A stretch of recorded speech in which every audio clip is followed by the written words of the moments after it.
지금까지 그 언약을 중심으로 몇 주 동안 말씀을 드렸는데 이제 그걸 잘 이해했으면 이렇게 이제 정리하면 잘 이해가 되신 거예요. 아, 그렇구나. 지금 내가 살아가는데 교회 생활을 할 때는 새 언약에 따라서 살아가야 되는 것이로구나.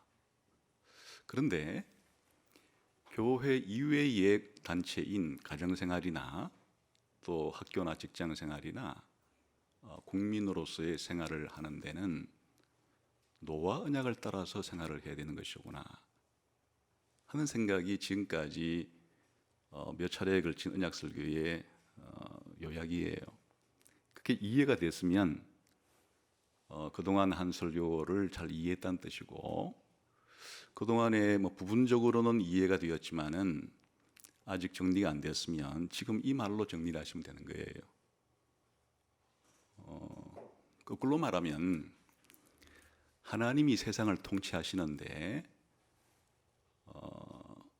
교인들을 교회에서 통치하실 때는 새 언약에 따라서 통치를 지금 하고 계신 거예요. 그러나 하나님께서 신자든 불신자든 상관없이 하나님이 가정도 다스리시고 또 우리가 다니는 학교나 직장도 다스리세요. 하나님이 또 우리가 사는 나라도 다스리시는데 그때는 하나님이 노아 언약을 통해서 다스리신다, 이렇게 생각하시면 되는 거예요. 왜 하나님이 이 두 가지 방식으로 다스린단 말인가? 그건 하나님 마음이에요.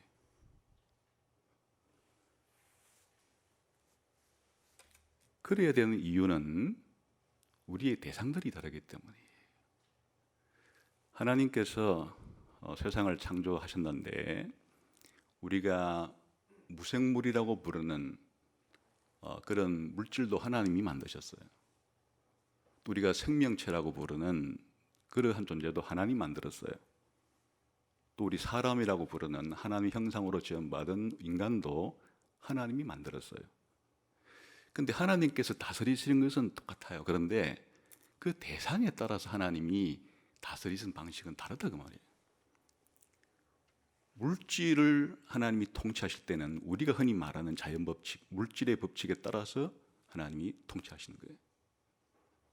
그러나 생명체라고 불리는 존재에 대해서는 하나님이 물질의 법칙에 따라서도 다스리시지만은 또 그 생명의 법칙에 따라서 생명체를 다스리시는 거예요.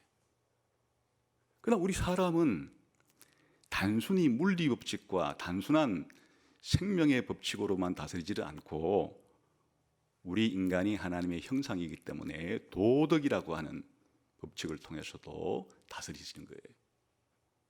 왜 이렇게 하시는가? 그 대상이 다르기 때문이에요. 그 대상들의 종류와 수준이 다르니까 다스리시는 하나님은 똑같고 하나님이 주인이라는 건 똑같지만은 그 대상에 맞게끔 그렇게 대하신다, 그런 말이죠. 그렇잖아요? 집안에 여러분이 식물도 있고 또 애완동물도 있다고 그럴 때 자녀도 있고 집안의 주인인 여러분이 다 집안에 있는 것들에 대해서 나름대로의 이제 대할 때 식물을 대할 때 하고 동물을 대할 때 하고 자기 자녀를 대할 때가 다르듯이 한 사람이 다 관리를 하는데 그 대상에 따라서 다르게 해야 올바른 관리가 이루어지듯이 하나님께서 이 세상을 통치하시는데 신자하고 불신자하고 똑같이 통치할 수가 없죠. 신자들은 성령님의 역사가 있어야 되는 거예요. 성령님께서 역사를 해야 믿음도 생기고 하나님께 대한 순종도 생기고 예수님을 믿어서 구원도 받게 되고 이런 것들을 관장하시는 하나님의 법칙을 은혜 언약이라고 부르는데 지금 신약 시대 때는 그걸 새 언약이라 부르는 거예요. 그러니까 한마디로 왜 우리가 오늘 이렇게 예배를 드리고 있느냐? 새 언약 때문에 그런 거예요. 새 언약에 따르면 예수님을 믿는 사람들이 함께 모여서 예배를 드리는 것이 그게 새 언약의 법칙이기 때문에 주일날 이렇게 하나님께 예배를 드리고 있는 거예요. 또 우리가 이렇게 살다가 죽으면 주님께로 가요. 왜 그러냐? 그 새 언약 때문에 그런 거예요. 우리가 죽고 난 다음에 지옥에 안 떨어지는 이유는 새 언약 때문에 그런 거예요. 하나님이 이미 다 발표해 주신 것이에요. 예수 믿는 너희들은 나의 이 새 언약에 따라서 죄도 용서해 주고 또 영생도 주기 때문에 너희들이 이 세상에 있을 때는 교회에서 이렇게 예배도 드리고 서로 교제하고 또 세상에 전도도 하고 이렇게 하지만은 죽고 난 다음에는 내 나라로 너희들을 다 데리고 간다. 왜 그런 일이 벌어지느냐? 하나님이 이미 새 언약을 통해서 약속해 주었기 때문에 우리들은 그 새 언약에 따라서, 그래서 우리 새 언약 백성이라고 부르는 거예요. 지금 신약 백성, 새 언약 백성이라고. 그게 이해가 되면 이제 신앙생활에 대한 기초가 놓인 거죠. 그런데 우리가 가정생활할 때 또 학교를 다니고 직장을 다니고 또 우리가 이웃 주민들과 함께 어울려 살고 또 한 사람의 시민으로 살아가고 하는 것은 하나님께서 새 언약을 가지고 하는 게 아니고 노아 언약에 따라서 그렇게 하신다, 그런 말이. 그럼 노아 언약이 뭐냐? 우리가 간단히 봤었죠. 한마디로 말하면 가정이나 이런 국가나 또 각종 단체들을 허락해 줄 테니까 내가 이 세상을 심판할 때까지는 서로 싸우지 말고 사이좋게 잘 지내라, 그 말이에요.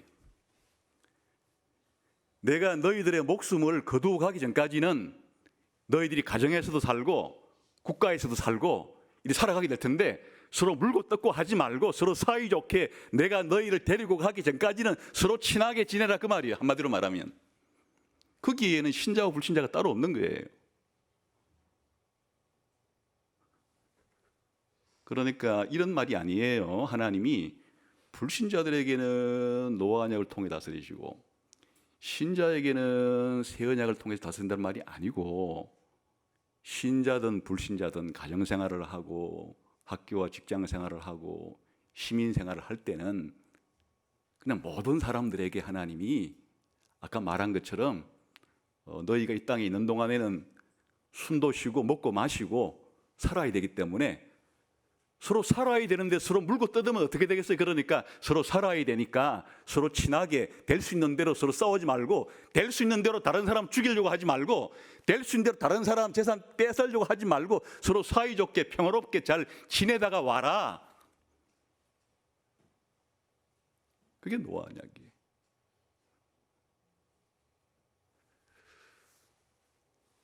이 근본 원칙을 잘 알아야 우리가 교회 생활도 잘할 수가 있고 또 이 세상에서의 생활도 잘할 수가 있는 거예요. 이게 이제 기독교인과 비기독교인의 다른 점이에요. 비기독교는 이렇게 생각하지를 않아요. 비기독교는 하나님을 안 믿기 때문에 이런 생각 자체를 하지를 않아요. 그냥 자기 생각대로 사는 거예요. 그러나 우리는 이 성경대로 살기로 작심하고 예수를 믿는 사람들이기 때문에 아까 말씀드린 것처럼 교회 생활을 어떻게 해야 되느냐, 성경대로 해야죠. 또 가정생활과 우리 시민생활을 어떻게 성경대로 해야죠. 그 성경이 어디 나와 있는데, 그게 이제 여러 군데 나와 있지만은 그거를 종합적으로 말하면 그렇다, 이 얘기예요. 그게 이제 이해가 되었으면 신약 시대에 살아가는 우리들은 크게 보면 노아법과 새 언약법에 따라서 살아가는 사람들이다, 그런 생각을 하면 이제 모든 것이 정리가 되기 시작하는 거예요. 그럼 아브라함은 어떻게 살았느냐? 아브라함도 마찬가지예요. 아브라함도 노아 언약에 따라서 살고 아브라함 언약에 따라 살고. 저 모세는 어떻게 살았느냐? 모세 시대 사람들도 노아 언약에 따라서 살고 또 모세 언약에 따라 살고. 다윗은 어떻게 살았느냐? 노아 언약에 따라서 살고 다윗 언약에 따라서 살고. 왜 그런가 하면 노아 언약이라는 것 자체는 타락한 이후에 이 세상의 종말까지 모든 사람들을 통치하는 하나님의 법이기 때문에 사람으로 태어난 이상 그 노아 언약의 지배를 받지 않을 수가 없는 것이에요. 알든 모르든. 그래서 지금까지의 성경에서 언약이라는 말은 나왔지만 그게 도대체 무슨 내용이었나?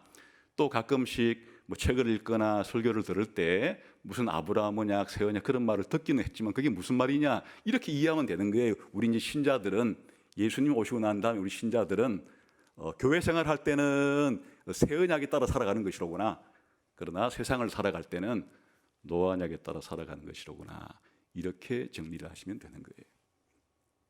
그래서 기독교인은 바로 두 정체성을 가지고 있어요.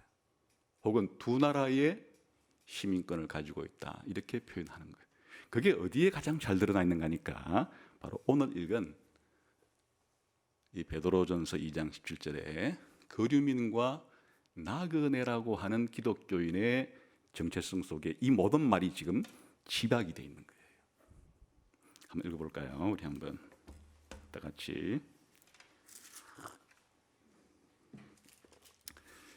2장 11절을 읽어봅시다. 시작. 사랑하는 자들아, 거류민과 나그네 같은 너희를 권하노니 영혼을 거슬려 싸우는 육체의 정욕을 제어하라. 여기에 거류민과 나그네라 하는 이제 이 신분이 지금까지 말한 그것을 요약해 주는 말이에요. 거류민이라고 하는 것은 남의 나라에 가서 장기적으로 살아가는 사람들을 거류민이라 그래요. 외국인이에요. 그 나라에 국적을 취득하지 못한 채로 어느 나라에 들어가서 장기간 살아가는 사람들을 거류민이라 이래 불러요. 그 외국인이죠. 그러니까 나그네는 자기 고향을 떠나서 타향에서 살아가는 사람들을 나그네라고 불러요. 그런데 지금 사도 베드로가 이 베드로전서의 편지를 받는 사람들에게 그들을 뭐라고 지칭하는가 하면 그들을 거류민과 나그네라 이렇게 지칭을 하고 있어요. 그럴 때 그럼 어떤 의미로 거류민과 나그네라고 이렇게 했을까? 두 가지 가능성이 있는데 하나는 정치적인 의미로 거류민과 나그네라고 말할 수도 있고 신학적인 의미로 거류민과 나그네라고 할 수도 있어요. 무슨 말인가 하면 정치적이라는 의미는 그냥 나라 대 나라를 가리키는 거예요. 원래 이 편지를 받는 사람들을 한번 볼까요? 베드로전서 1장 1절을 봅시다.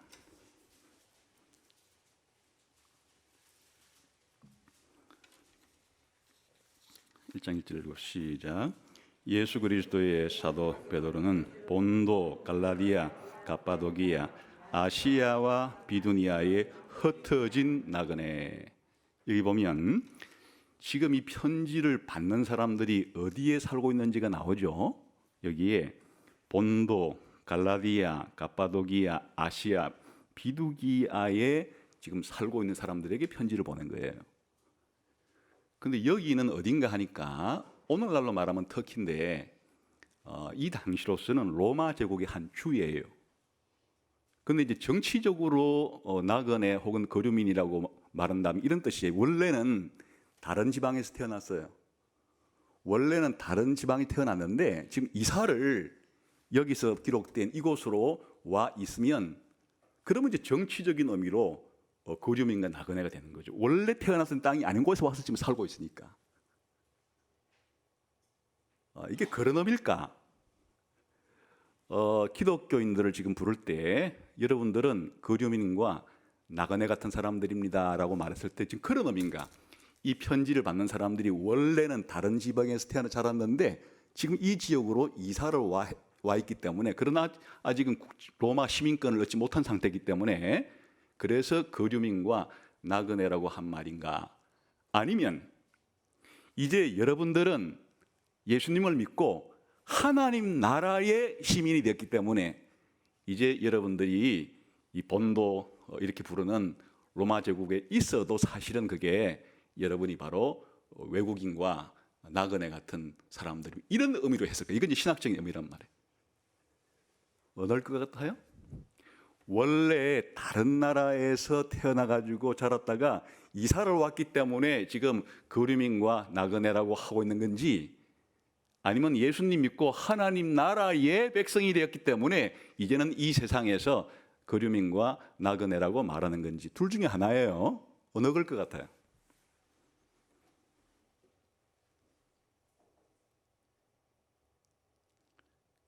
어느 걸 것 같습니까?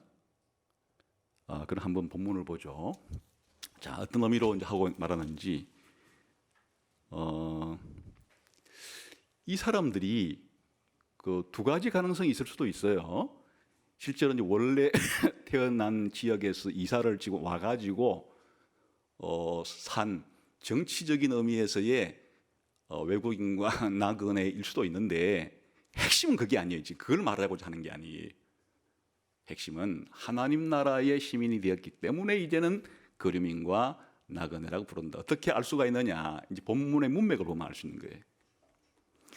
당장 아까 읽었던 2장 11절 다시 한번 읽어봅시다. 시작. 사랑하는 자들아, 거류민과 나그네 같은 너희를 권하노니 영혼을 거슬려 싸우는 육체의 정욕을 제어하라. 지금 정치적인 의미의 거류민과 나그네 같으면 너희가 이런 난민으로서, 너희가 이런 외국인으로서 어떻게 정치적으로 불이익을 당하지 않도록 어떻게 하라, 뭐 이런 말이 연결이 되겠는데, 지금 거류민과 나그네는 말고 붙어 있는 말이 뭔가 하니까 바로 영혼을 거슬려 싸우는 육체의 정욕을 제어해야 된다.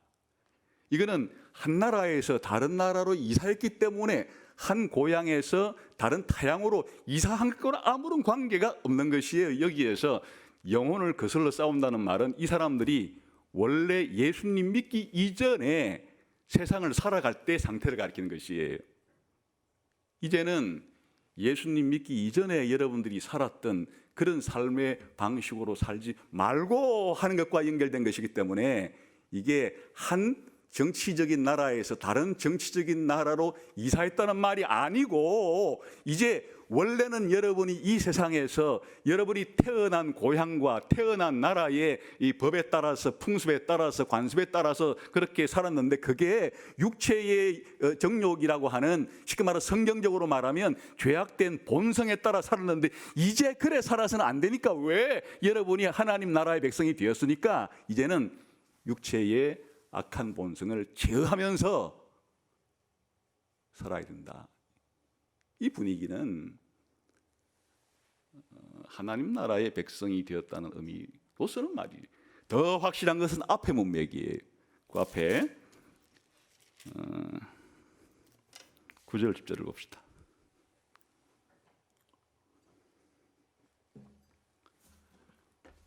시작. 그러나 너희는 택하신 족속이요 왕같은 제사장이요 거룩한 나라요 그의 소유가 된 백성이니 이는 너희를 어두운 데서 불러내어 그의 기이한 빛에 들어가게 하신 이에 아름다운 덕을 선포하게 하려 하십니다. 너희가 전에는 백성이 아니더니 이제는 하나님의 백성이요 전에는 긍휼을 얻지 못하였더니 이제는 긍휼을 확실해졌죠. 지금 이 베드로전서에 편지를 받고 있는 기독교인들은 예전에는 하나님의 백성이, 하나님 나라의 백성이 아니었던 자들인데, 이제 너희가 예수님을 믿고 하나님 나라의 백성이 되었다, 하나님의 백성이 되었다, 그러므로 너희들이 살고 있는 이 세상은 이제 바로 너희들이 하나님 나라 백성이니까 이제 너희가 사는 이 세상은 마치 거류민처럼 살아가는 것이 되어야 된다. 이제 너희들의 본향이 천국이 되었기 때문에 이제 이 세상에서는 타향같이 생각하고 그렇게 살아야 되는 것이다. 이렇게 말하고 있는 거란 말이에요. 그렇죠? 더 확실한 건 앞으로 내려가 봅시다. 아까 1장 1절까지 읽었는데 1장 2절까지 연결해서 읽어봅시다. 1, 2절 함께. 시작. 예수 그리스도의 사도 베드로는 본도, 갈라디아, 갑바도기아, 아시아와 비두니아에 흩어진 나그네, 곧 하나님 아버지의 미리 하심을 따라 성령이 거룩하게 하심으로 순종함과 예수 그리스도의 핏부름을 얻기 위하여 택하심을 받은 자들에게 편지하노니 은혜와 평강이 너희에게 더욱 많을지어다. 지금 같은 얘기예요. 지금 이 편지를 받는 사람들을 흩어진 나그네라고 불러요. 그 뭐 동의어로 흩어진 거류민이라고 불러도 상관이 없는 거예요. 흩어진 거류민인데 왜 그러냐?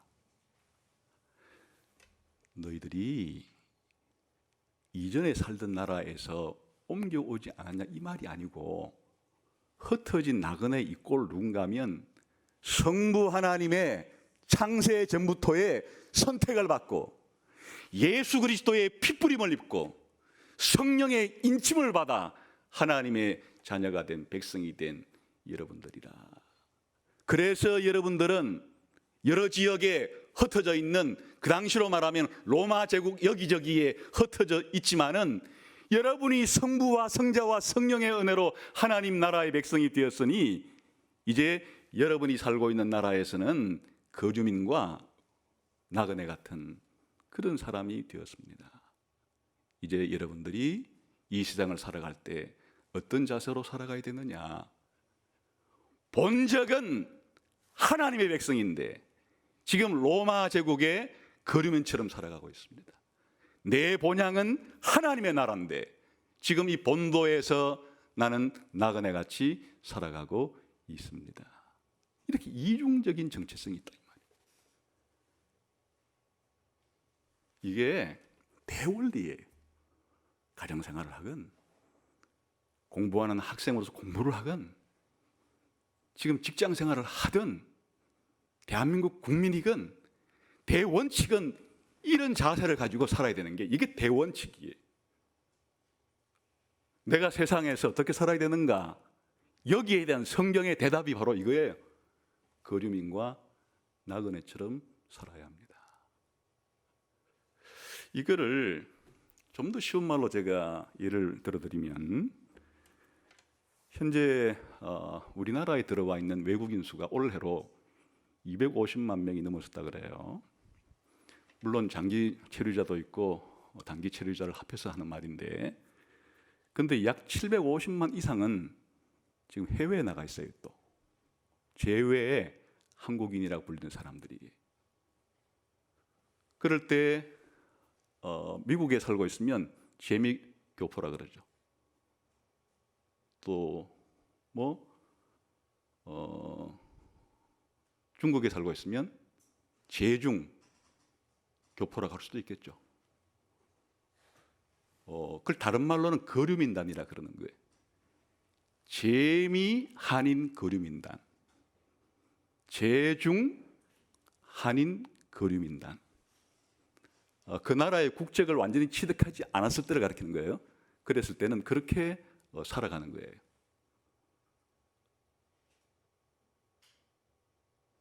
그럼 교회가 뭐냐? 지금 대한민국에 있는 교회는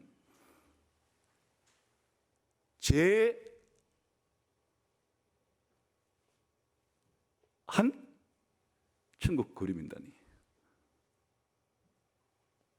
저 미국에 살고 있는 그리스도인들은 누구냐? 제미 천국 거류민단들이. 그래서 이게 흩어진이라고 하는 말이 여러분 많이 들어봐서 디아스포라란 말이에요. 나중에 천국에 가면 다 모일 사람들인데 이 세상에 살 때는 여러 정치적인 나라에 디아스포라로 되어 있는 거예요. 천국 백성인데 제 한국에, 천국 백성인데 제 일본에, 천국 백성인데 제 미국에. 아브라함은 천국 백성인데 제 가나안에. 다니엘과 세 친구는 천국 백성인데 제 바벨로니아에.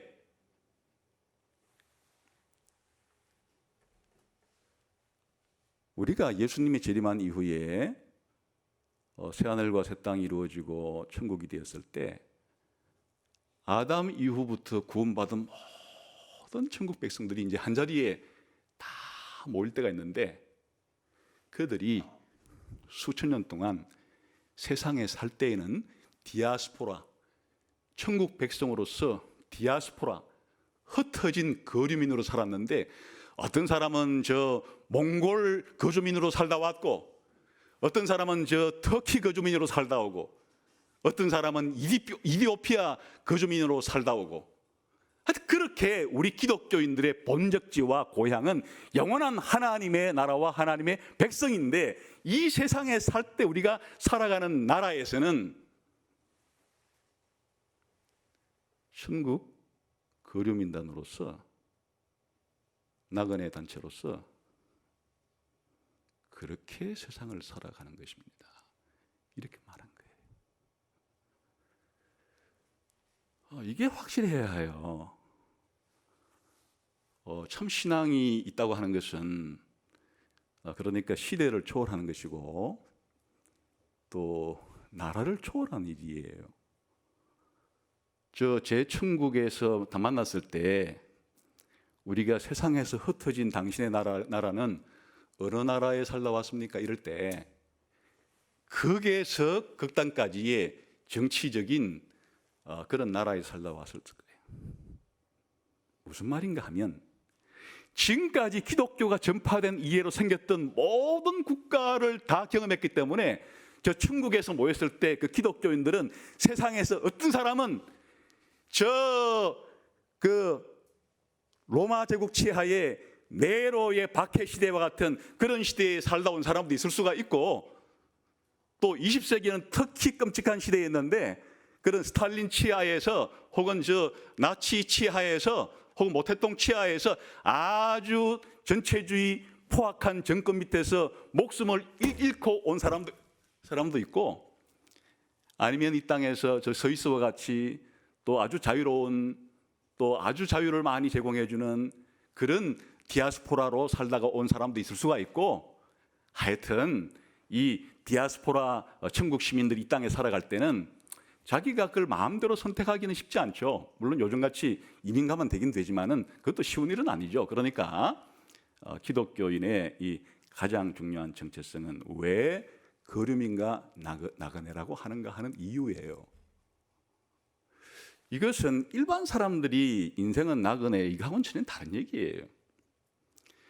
일반 사람들이 유행가 가사에 인생은 나그네길 이렇게 이제 하면서 쓸쓸한 감상을 이런 가을철에는 그런 노래 부르면 좋죠.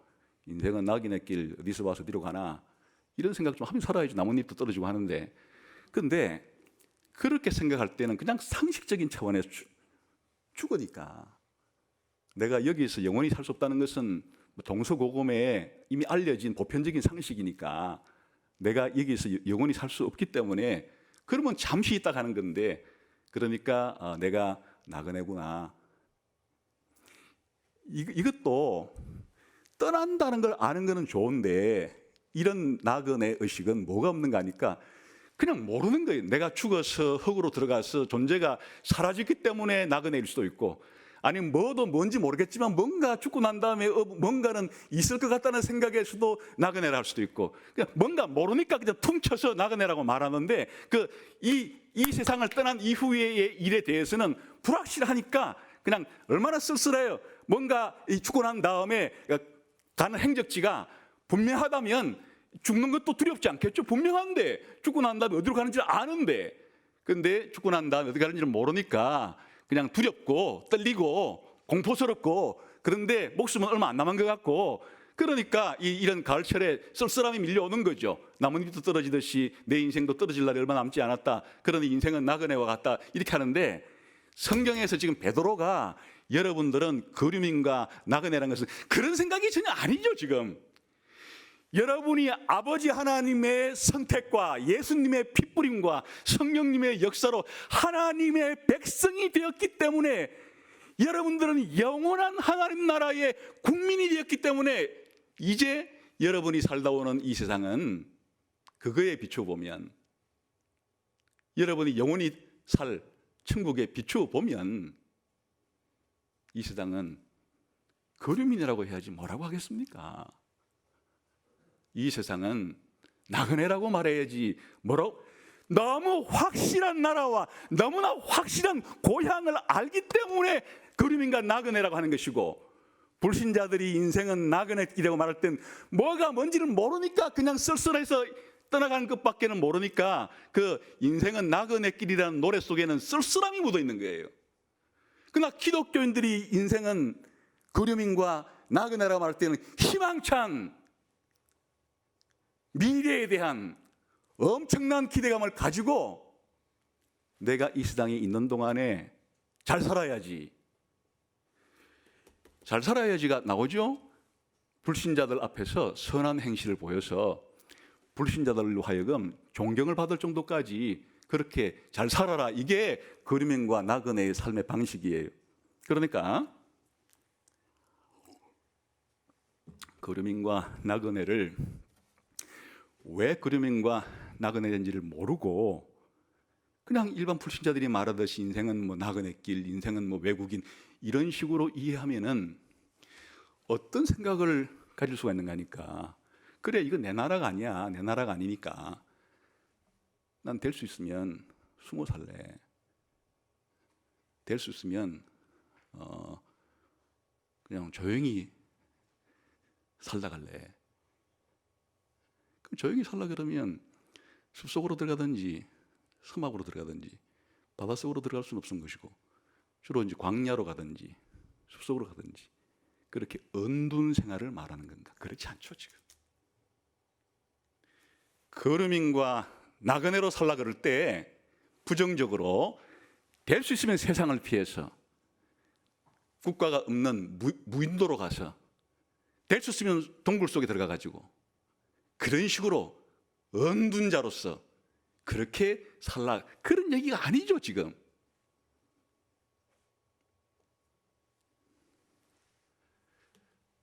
적극적으로 너희의 선한 행실이 드러나도록 삶을 잘 살아서 나그네이기는 하고 거류이기는 하지만은 그 나라의 유익을 위해서 이익을 담당할 수 있으면 담당하고 살아가는 이런 자세를 가리키는 거죠. 그러니까 그 다음에 하는 얘기가 적극적인 얘기를 해주는 거예요. 너희의 선한 행실을 보고 오히려 하나님 믿을 수 있을 정도까지 그렇게 잘 살아봐라, 잘 살아라, 이렇게 말한 거예요. 그 거류민과 나그네라고 해서 그냥 세상을 떠나가야지, 홀로 가서 살아야지, 언둔 생활을 해야지, 뭐 세상은 풍진 세상, 이 더러운 세상, 진흙 같은 세상, 될 수 있으면 내가 어디 가서 도망쳐서 나 혼자 고고한 척 살아야지, 이렇게 살라는 게 아니라 그 말이죠. 수도원 지어놓고 그래 살라는 얘기가 아니에요. 수도원 속에 들어가 살라는 얘기가 아니에요. 지금 적극적으로 살긴 살지만 중요한 것은 너희의 진짜 본적지가 어딘지, 진짜 너희의 시민권은 어디 있는지를 확실하게 알고서 그렇게 살아라 하는 거예요. 여기 이제 핵심 어디 있는가 하니까 우리의 소속이 어딘지를 분명하게 알고 살라는 얘기예요. 사람이란 말이죠,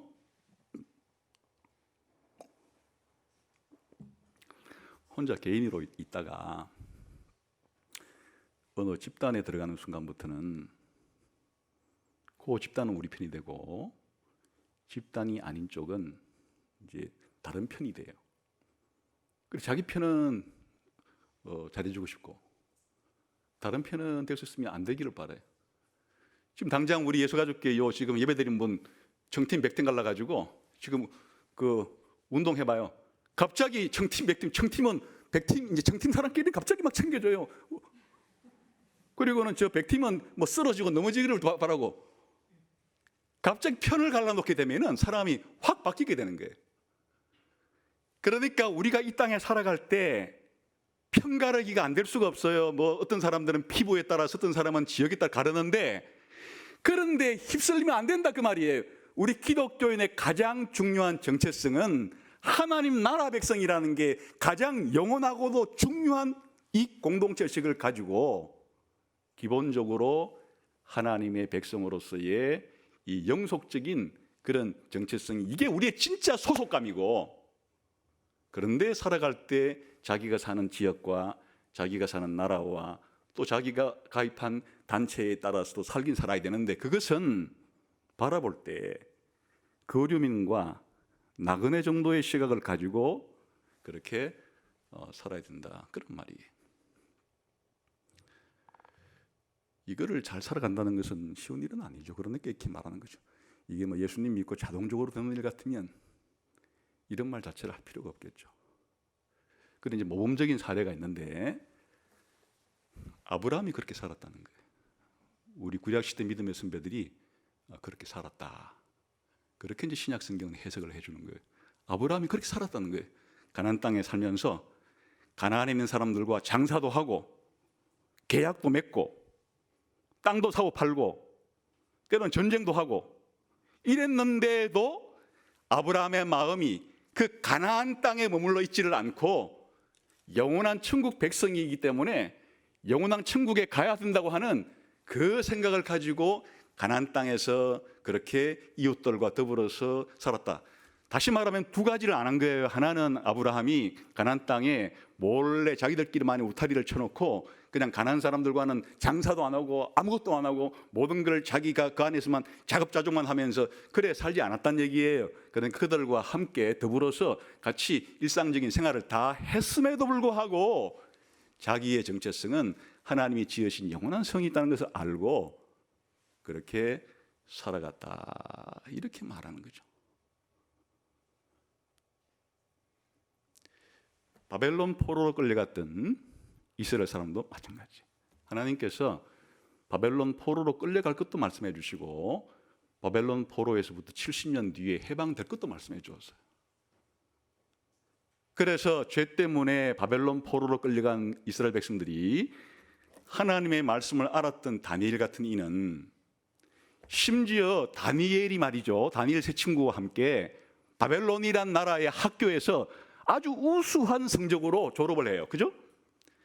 그리고 그 바벨론이라는 나라에서 아주 최고위층까지 올라가요.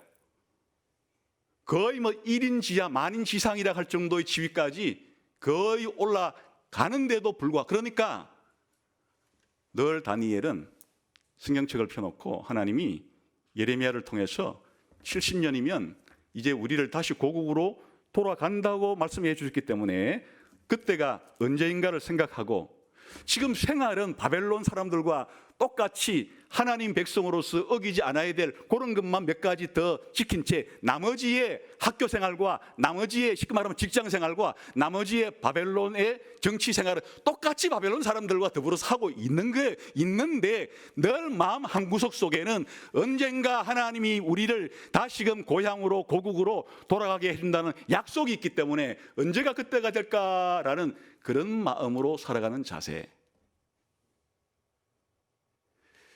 이 자세는 양극단을 피하는 자세예요. 하나는 뭔가 하면, 야, 우리는 이스라엘 백성이고 다윗의 나라의 백성들인데 지금 우리가 이렇게 다른 나라에 끌려왔지만은 언젠가 돌아가니까 일체 이 바벨론 사람들하고는 말을 섞지 말자. 우리끼리 그 안에서 똘똘 뭉쳐가지고 그냥 우리끼리만 그렇게 살자. 그렇게 살래야 살 수가 없어요, 바벨론 땅에 사는 동안에.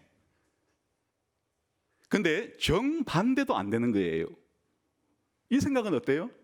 야, 우리가 오늘부터 독립운동을 하자.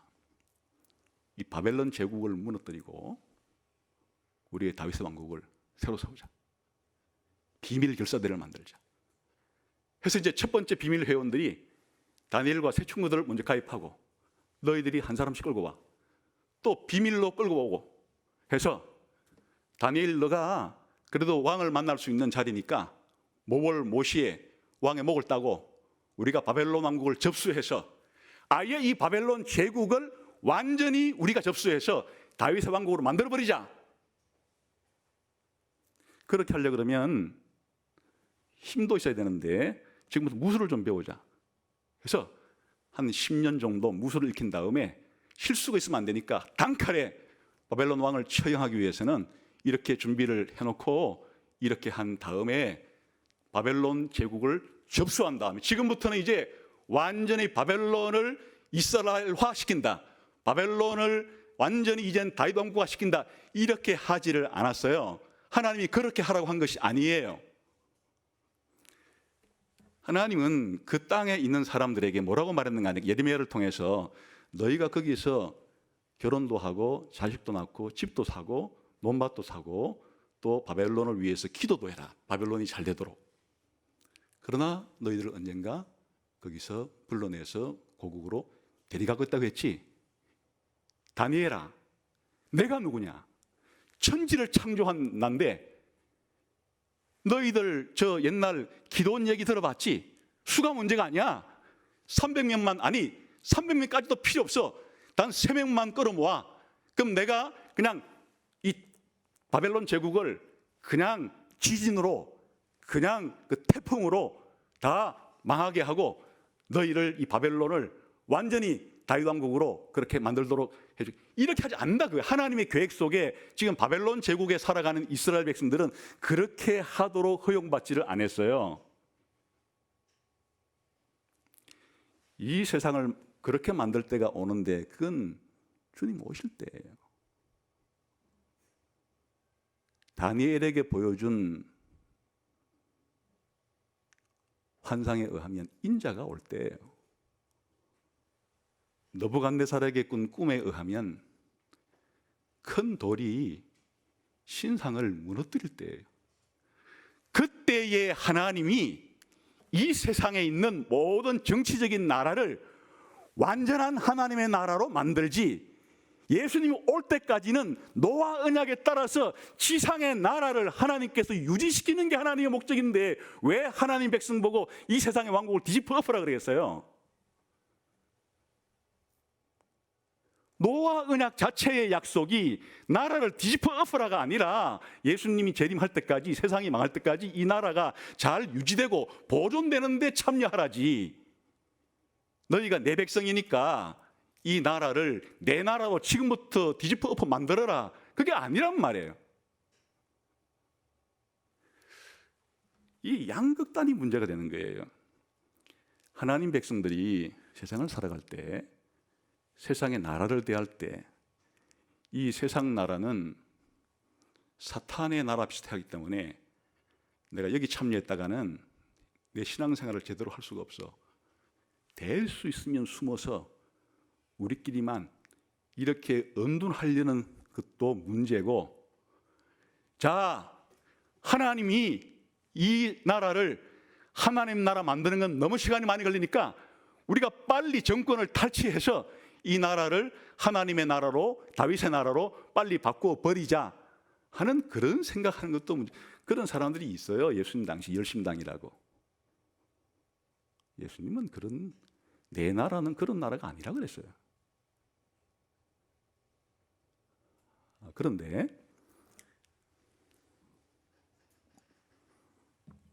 이 위태로운 양극단을 피해서 마치 평행봉을 걸어가듯이, 줄타기를 하듯이 이 세상으로부터의 높이나 세상을 기독교식으로 뒤집어 엎으려고 하는 이 양극단의 유혹을 피해서 세상에 살되 세상의 세상의 사람은 아니라는 생각 속에 다른 사람과 더불어 가정생활과 직장생활과 시민생활을 잘함으로써 이 세상의 평화가 그래도 유지가 되고, 이 세상의 폭력이 그래도 잠재워지고, 이 세상의 거짓이 그래도 약화되는 이런 세상 정도를 유지해야 되겠다는 생각으로 살아가는 것은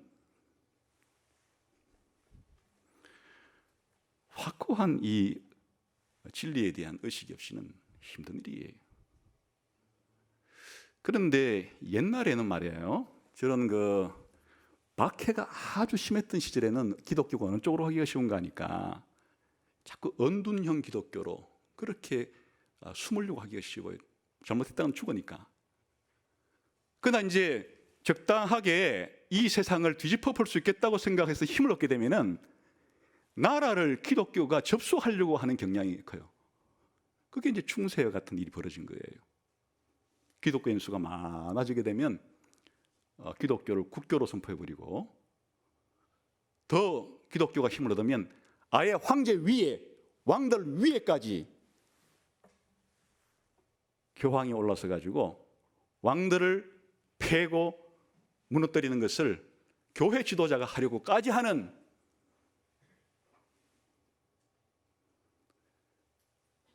그런 유혹에 빠지기가 쉬워요. 선교란 하나님의 복음을 전하여 그가 믿음으로 받아들이면 교회 공동체로 불러오는 일이지, 선교가 내가 사는 나라를 뒤집어 엎어서 기독교 국가로 만드는 게 선교가 아니에요.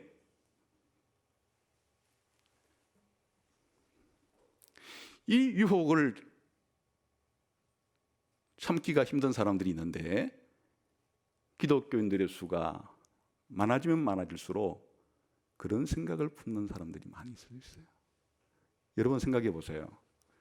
선교의 가장 간단한 방법은 그럼 뭐예요? 그 선교사들이 가서 희생해 가면서 복음 전하기보다 빨리 정권을 탕치하는 거예요. 무력을 길러서 한 나라에 들어가서 빨리 정권에 탈취하는 쿠데타를 일으켜서 기독교 국가로 선포해버리는 거예요.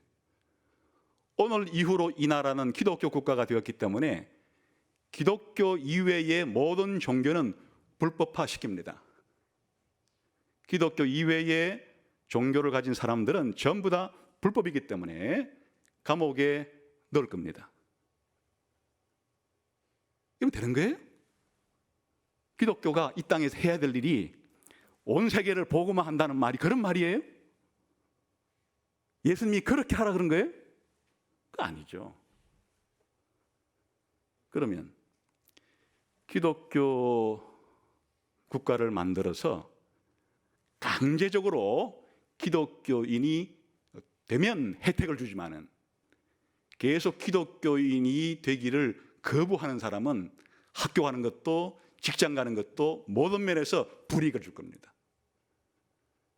기독교를 안 믿으면 결혼 금지예요. 기독교 안 믿으면 자녀 낳을 수도 없어요.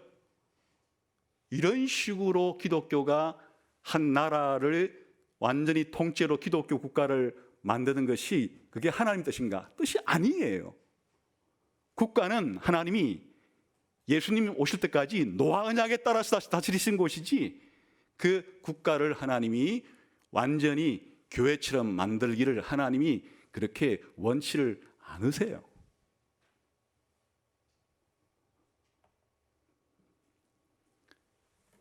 그래서 기독교인들이 한 사람의 시민으로 거류민과 나그네 자세로서 정치에 참여할 때 자신이 정치 지도자가 되거나 다른 정치 지도를 세울 때 이런 목표로 삼으면 안 되는 거예요. 기독교인 대통령, 기독교인 국회의원, 기독교인 판검사를 다 만들어가지고 대한민국 땅을 완전히 기독교 국가화하자. 그래, 해본 게 저 중세예요. 해본 게. 하나님이 노아 언약에 따라서 교회에게 맡기신 거류민과 나그네로서의 책임이 자신이 사는 각 지역을 기독교 국가화시키는 것이 아니라 그 말이에요. 그럼 뭐냐? 어느 정도까지 해야 되느냐? 국가는 무신론자건 불교를 믿건 이슬람교를 믿건 기독교를 믿건 종교와 관계없이 노아 언약에서 말하는 보편적인 그러한 정의가 구현될 수 있는데 힘을 써야 되는 거예요. 그 보편적인 정의가 뭐냐? 아까 제가 간단히 설명드렸죠. 물고 먹지 말고 가능한 대로 최소한의 것만 공통 분모가 있으면 그 다음에 다른 사람을 죽이거나 다른 사람의 자유를 억압하거나 다른 사람의 재산을 빼앗지 않는 그런 선 정도가 잘 지켜지는, 물론 이것을 세부적으로 적용하는 데는 더 많은 법이 필요해요. 100가지, 1000가지, 10,000가지가 필요하나 합의사항은 노아 언약에서 말하는 우리 인류가 주님 오실 때까지 지탱되기 위해서 최소한 필요한, 그게 뭐예요? 한마디로 말하면 내가 다른 사람을 죽이면 안 되는 거예요. 다른 사람의 자유를 빼앗으면 안 되는 거예요. 다른 사람의 재산을 빼앗으면 안 되는 거예요. 마찬가지로 다른 사람이 나의 재산을 뺏으려고 할 때, 나의 목숨을 빼앗으려고 할 때, 나의 자유를 빼앗으려고 할 때 안 되는 거예요. 그런 일이 될 수 있으면 제도적으로 안 일어나는 나라 정도가 될 수 있는 것은 누구나 다 보편적인 양식과 상식과 이 하나님이 주신 양심과 자연법에 따라서 합의할 수 있는 상황이 같이 더불어 함께 우리가 한 나라의 국민으로 함께 살아가는데 서로 죽이면 안 되는 거죠. 서로 폭력을 행사하면 안 되는 거 아니에요. 서로 재산을 강탈하면 안 되는 거 아니에요. 그러면 그 공동체가 완전히 와해되고 인간 사회 질서 자체가 완전 파괴돼 버리는데, 그러니까 이 국가라는 곳은 자기의 태어난 지역이 어디든지 자기 종교가 무엇이든지 어디까지가 합의될 수 있는 그런 최소한의 공통 비전이 있는가 하면 아까 말한 것처럼 이런 정도가 지켜지는 사회를 만들자. 여기는 종교 불문, 지역 출신 불문, 무슨 온갖 사상 불문, 여기까지는 다 합의사항이 가능한 것이기 때문에 나머지 법을 하나씩 둘씩 만들 때 이 기준에 따라서 만들어야 되는 것이, 이것이 이 사회가, 이 국가가 이런 것들이 보장될 수 있도록 해주는 쪽의 법이냐 아니면 이것들을 더 파괴하는 쪽의 법이냐 할 수가 있는 것인데, 아주 지나치게 목표를 높이 잡아가지고 이 세상을 완전히 그 기준 자체를 아주 높은 기준으로, 그렇게 도덕적인 기준이건 사상적인 기준이건 그것이 경제적인 기준이든 무슨 기준이든 간에 그렇게 잡게 되면 국가가 쪼개지고 난리 나버리는 거예요. 한마디로 말하면 대한민국을 전부 다 박사급 나라로 만들자. 얼마나 좋은 비전이에요. 여러분, 저를 대통령 뽑아주시면 대한민국 국민들은 전부 다 박사급으로 전원 100% 다 만들겠습니다. 여러분, 저를 한 표 주세요. 여러분, 저를 대통령 뽑아주면 한 달에 1,000만 원씩 드립니다. 죽을 때까지. 죽고 나면 자식들까지. 저를 대통령 뽑아주세요. 제가 이제 목회 그만뒀습니다. 그만두고 나가서 이 공약을 내걸었는데 사람들이 저를 뽑아줬어요. 이제 이렇게 하기 위해서는 이제 무지막지한 일이 벌어져야 되는 거예요. 그냥 박사급까지 되기에는 공부를 싫어하는 사람이 많은데 개패듯이 패가지고 너를 박사학위를 만들려고 하면 이 공부를 해야 되는데 이 책상에 일 싫어? 매타작을 해서 하여튼 겨우 이제 중학교 올리고 또 공부하기 싫어하는 또 매타작을 해가지고 고등학교 올리고 죽겠다는 또 매타작을 해가지고 올리고 더 이상요. 전 대학까지는 됐어야 뭐가 되긴 뭐가 돼. 내 공약이 박사급인데 대학원 올리기 위해서 붙잡아다가 10시간 잠 오늘부터 4시간으로 줄여. 4시간 이상 자면 벌금이 내든지 감옥 가둘 거야. 그때부터 나라는 엉망진창이 되는 거예요. 세금 1,000만 원, 그냥 월급이 아니고 국민들 1,000만 원 준다는 얘기를 좋아서 뽑았는데, 그럼 제가 무슨 동에 물을 퍼가지고 돈을 만들어요? 아니면 제가 백두산 가서 흙 퍼다가 돈을 만들어요? 전부 다 국민들 세금들, 이제 지금까지 여러분 세금을 한 20% 냈죠? 앞으로 99.9% 내세요. 다 내요, 다 내. 다 내야 제가 그 돈 가지고 다른 데 안 쓰고 1,000만 원 줄 거예요. 세금을 아무리 거들려고 그래도 이제 세금 낼 게 없는데, 그래? 그 빚 내는 거예요. 빚을 왕창 내가지고 그렇게 주면 나라가 그냥 작살나버리고 마는 것이 무슨 말인가 하니까, 나라를 이끈다고 할 때 목표를, 기준을 너무나 고상한 목표, 너무나 이상적인 목표를 만들어가지고 전체 국민들을 그렇게 끌어가기 시작하면 공통분모가 파괴될 뿐 아니라 나라 자체는 쑥대밭이 되고 마는 것이, 그래서 노아 언약에 따르는 이 그류민과 나그네 의식을 가진다는 것은 그런 야망을 가지고 이 대한민국 국가에 정치 참여를 하지 않는다 그 말이에요.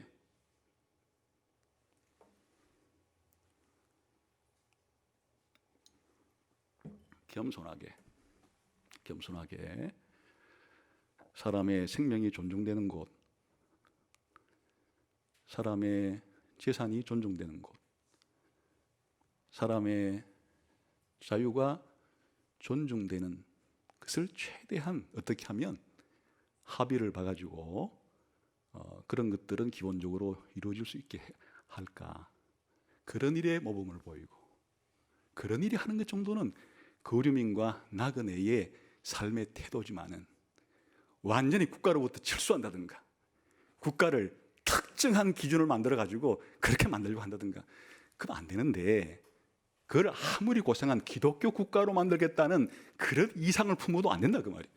지금 이 땅은 기독교 국가를 만들어야 될 시기가 아니에요. 그 기독교 국가는 주님 오실 때 이루어질 수밖에 없는 것이고 그때까지는 기독교 국가가 아니라 모든 종교를 믿는 사람들이라 할지라도 국가 안에서는 서로 불이익을 당하지 않도록 그렇게 참여하는 정도여야지 그걸 지나친 열심히 그러면 내가 이 대한민국을 기독교 국가로 만들고 싶으면 다른 종교 믿는 사람들은 전부 다 불국토 또 뭐 유국토로 만들고 싶지 않겠고 또 무신론 믿는 사람들은 종교 믿는 사람들을 다 억압해가지고 완전히 무종교의 나라로 만들고 싶어 하지 않겠어요?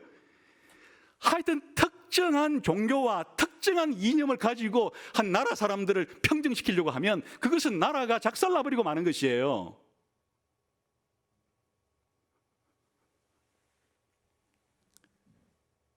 기독교인들은 이 국가라는 것이 노아 언약에 따라서 하나님이 다스린 것이니까 아주 소박한 공통의 합의 정도의 국가에 대한 초점을 맞추어서 그런 정도를 이끌어가는데 쉽게 말하면 이 사람 저 사람이 너무 거세거나 특정 종교를 가지고 자꾸만 이 나라를 그렇게 만들려고 할 때 가서 억누르고 이곳은 그런 곳이 아니고 우리가 함께 살아야 될 땅인데 당신 주장이 이렇게 당신 주장대로만 하려고 그러면 다른 사람도 어떻게 사느냐 해서 모두가 동의할 수 있는 최소한 합의될 수 있는 그런 선까지를 최소한 타협과 합의와 타협과 합의를 찾아서 그런 정도로 서서히 하는 것은 거주민과 나그네의 자세에 합당한 태도예요.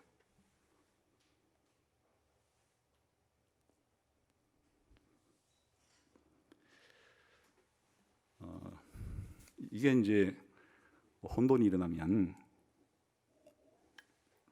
이 세상은 아주 힘들어지는 거예요.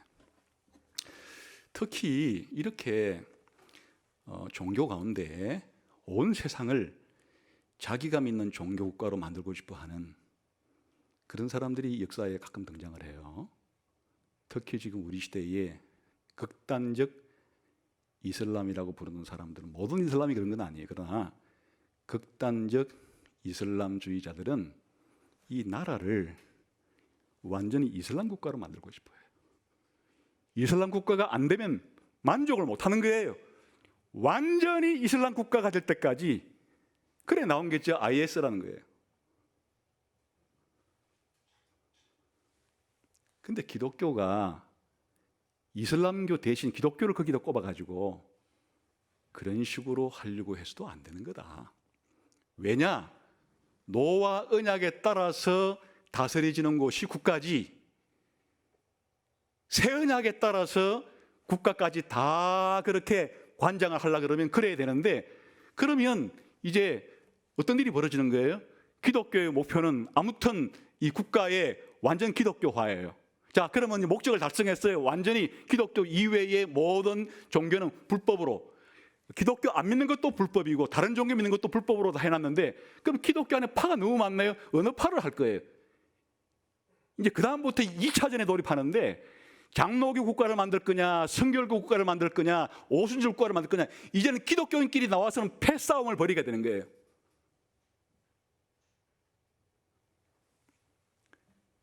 그게 중세 이후로 종교개혁 때 경험한 일이에요.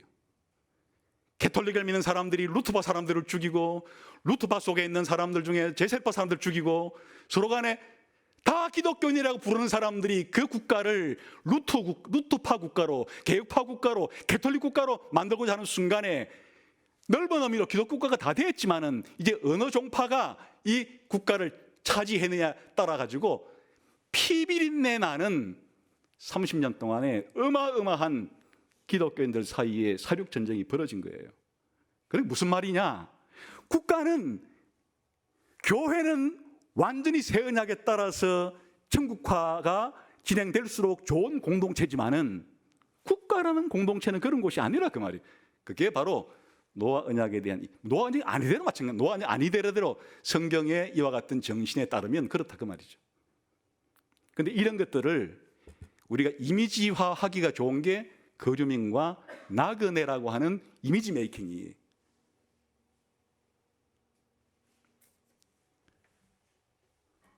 여러분이 앞으로 이제 평생을 살아갈 때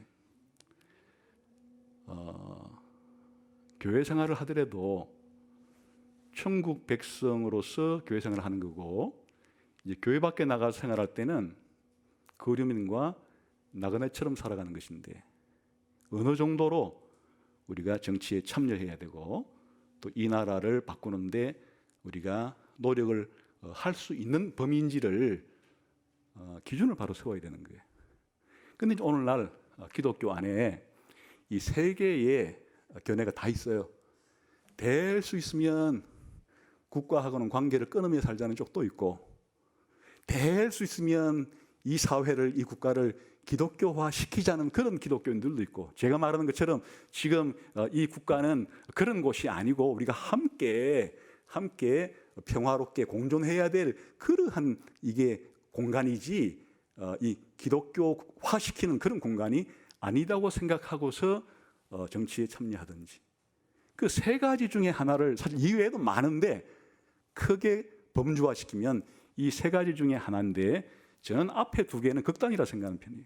제가 이해하고 있는 성경 지식에 의하면 바로 우리가 기독교인이 국가의 시민으로 참여할 때 거류민과 나그네로서의 자세를 가지고 거기에 걸맞게끔 그렇게 참여하는 것인데, 그것은 세상으로부터 도피하라는 뜻도 아니고 세상을 기독교 국가로 만들라는 뜻도 아니고 우리가 다른 사람과 함께 평화롭게 공존할 수 있는 좋은 사회를 함께 만드는 것이 기독교인 시민으로서 개진해야 될 그런